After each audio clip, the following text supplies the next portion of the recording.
Welcome back to our panel discussion, Mitigating Insider Threats in Virtual and Cloud Environments, sponsored by HITRUST and Carahsoft, here on Federal News Radio 1500 AM and federalnewsradio.com. Our guests today are Bill Ley. He's Deputy CIO for Information Assurance and the Chief Information Security Officer at the State Department. John Skidlarek is the Deputy CIO at the FCC. Tom Bayer, CIO of the Securities and Exchange Commission. Gary Buchanan is Chief of the Risk Management Division at the National Geospatial Intelligence Agency, and Eric Chu, the President and founder of HITRUST. And I'm your moderator, Tom Temin. And so we've talked a lot about virtualization. We've talked about continuous diagnostics and monitoring and the data that produces. And we briefly got into the cloud, but I think that's a good place to go because that's kind of the third big thing that is happening to government data and applications. And there are a lot of security implications for data in the cloud. And so, John, why don't we start with you? You said you were going to be in the cloud, but you're not yet. Well, we do have some of our applications okay, so in the how do you cloud. prepare for that, and how do you protect what's there now? Sure. So, in terms of what's cloud-based now, these are more shared services that we're leveraging. But we're probably going to have to move out of our current location in 2017 when our lease is up. And our plan right now is to have all of our computing infrastructure off-premise before we have to move.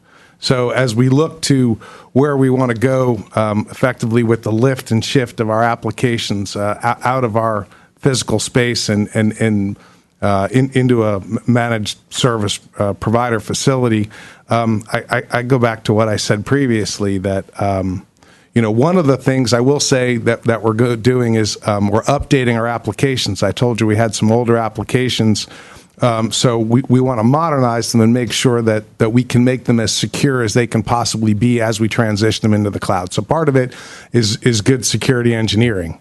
The other part of it is practicing policies that we would practice in any situation. I think I understand the argument about the virtualization in the cloud possibly magnifying your potential risks, but I think some of the mitigation strategies still apply. So, part of it is I'll go back to blocking and tackling, if you will, and ensuring that you have a good proven service provider and going somewhere where you can get the service that you need at a price that's affordable.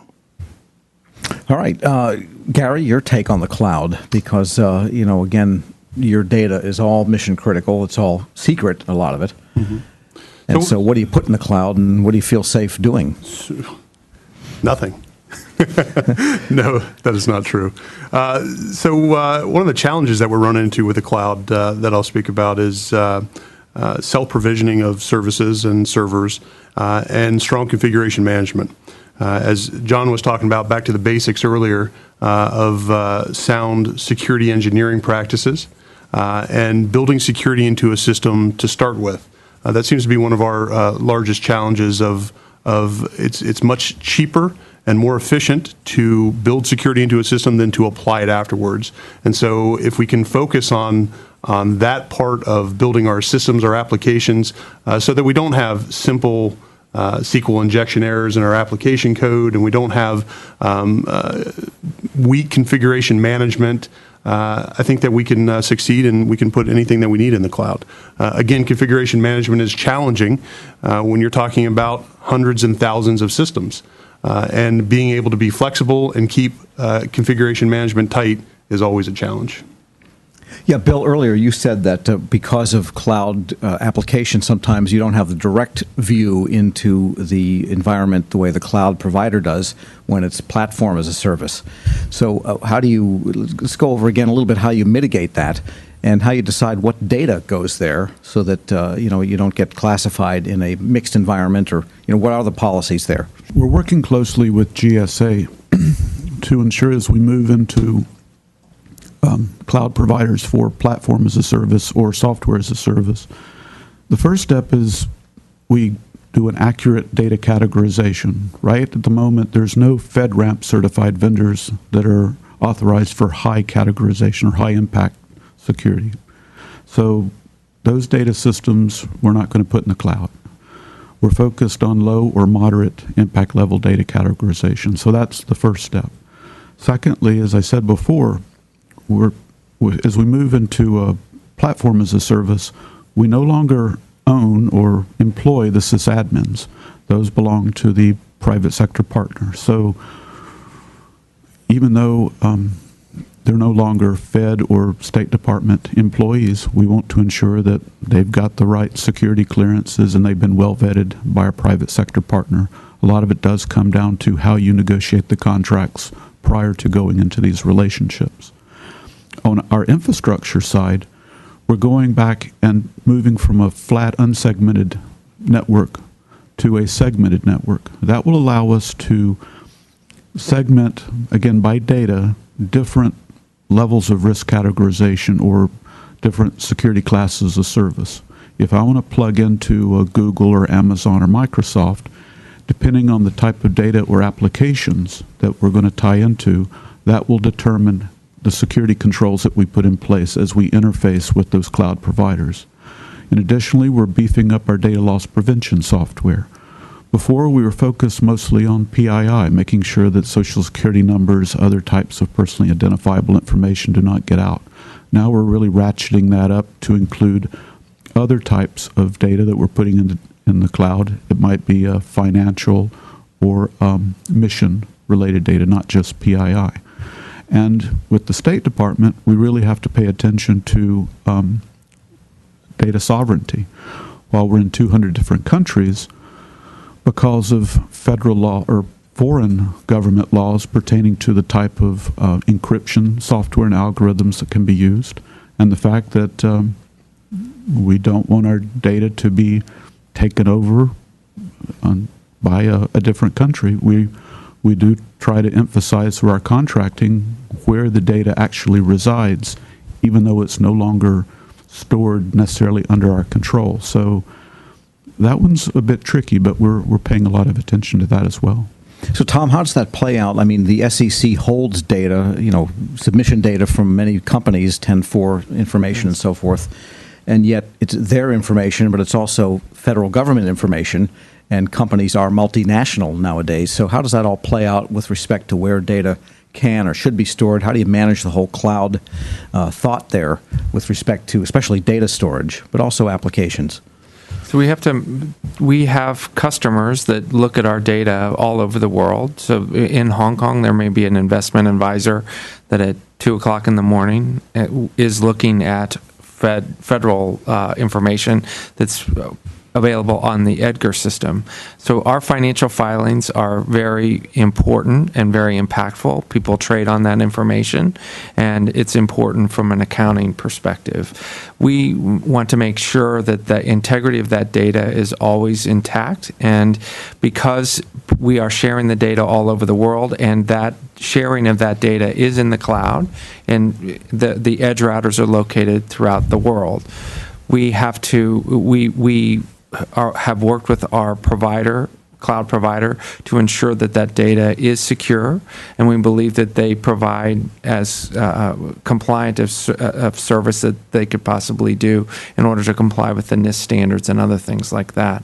We also have to make sure that none of that data is lost by internal parties or by the third-party cloud providers. Data loss prevention is very important, and also just the understanding of who's accessing the data, why they're accessing the data, and what they're using it for is very important. And so those are the things that we manage most. It goes always back to what is contained within the database, what is the application doing with that data, and how can we prevent security loss or data exfiltration. And do the NIST controls extend to cloud providers in the sense that you have to look at, say, the financial stability of them, Yes. whatever the background might be of the principals of the companies that operate these clouds? I mean, there has been some issues lately for the federal government with cloud providers going bankrupt, and it can be expensive and also dangerous. So is that part of your thinking and part of the NIST control set there too? It's very important, and also not only understanding their financials, their security posture, their capability, and we're very impressed with our cloud provider security capabilities. But in addition to that, it's important to establish a good security a service level agreement as well as a standard service level agreement, because you need to be sure that those systems are always available, always up, because that's what we would do if we were running and operating the systems ourselves. All right, so Eric, if you take cloud and you take CDM and you take virtualization, you've kind of got a three-dimensional model for security, and most people, I think of it in terms of a kind of a flat situation. So what are some of the best practices for agencies and large organizations to make sure that in that three-dimensional area where it's not your infrastructure necessarily, or you can't even necessarily touch it easily if you want to, what are best practices for security there? Yeah, no, all of these. Where also, I would add, the insider becomes someone from the cloud provider too, and not just the agency and so on. Exactly.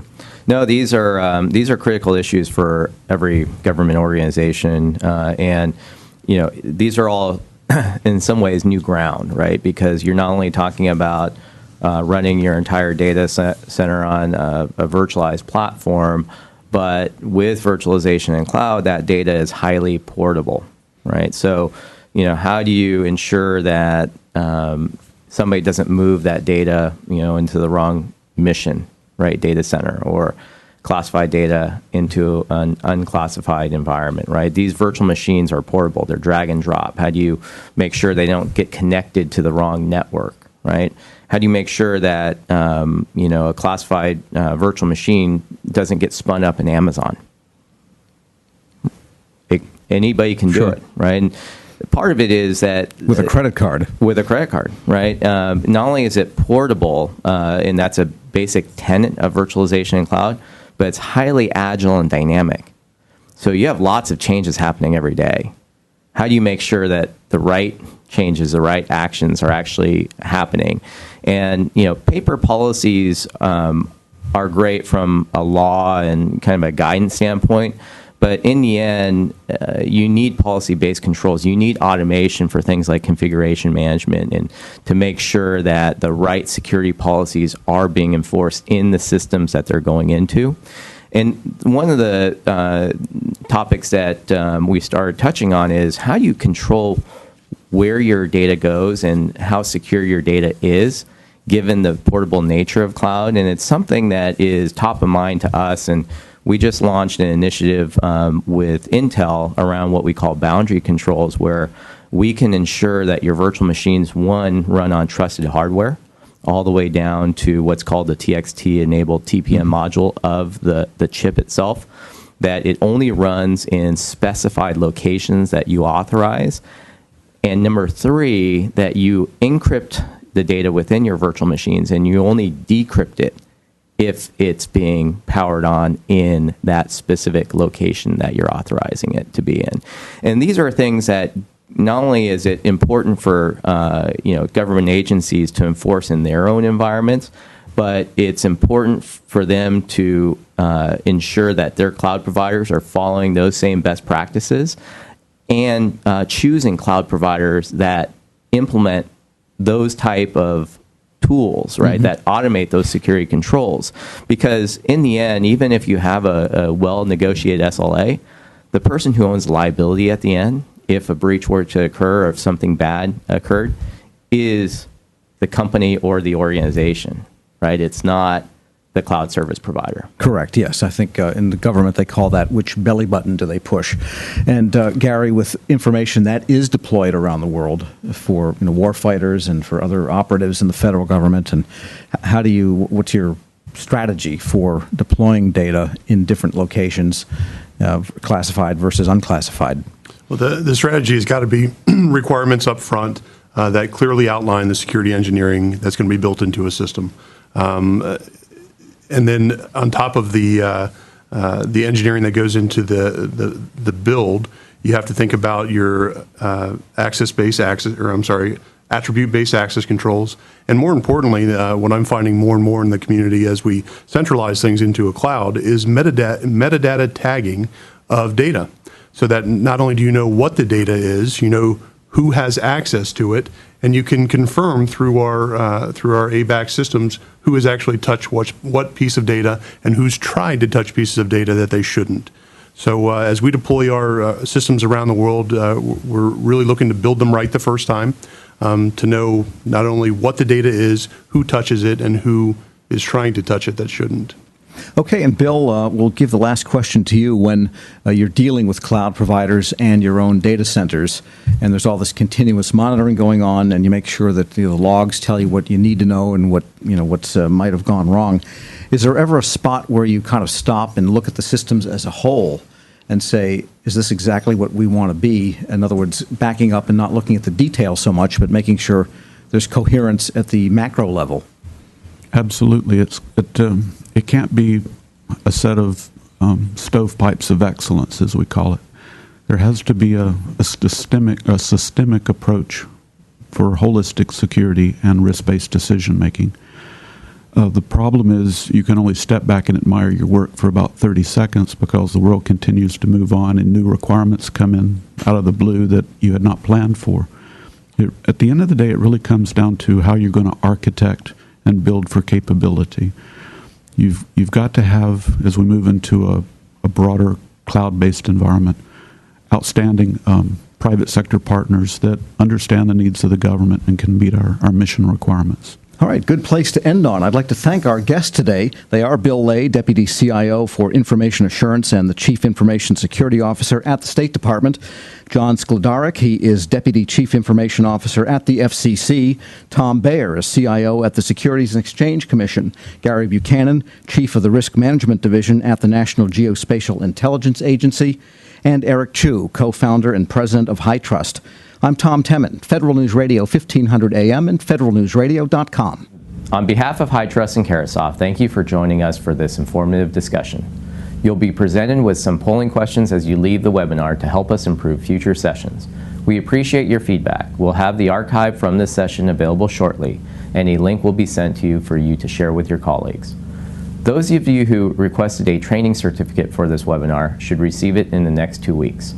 Be sure to register for upcoming webinars from the Capital Exchange. Look for upcoming sessions at fedinsider.com/events. This concludes today's webinar. Thank you.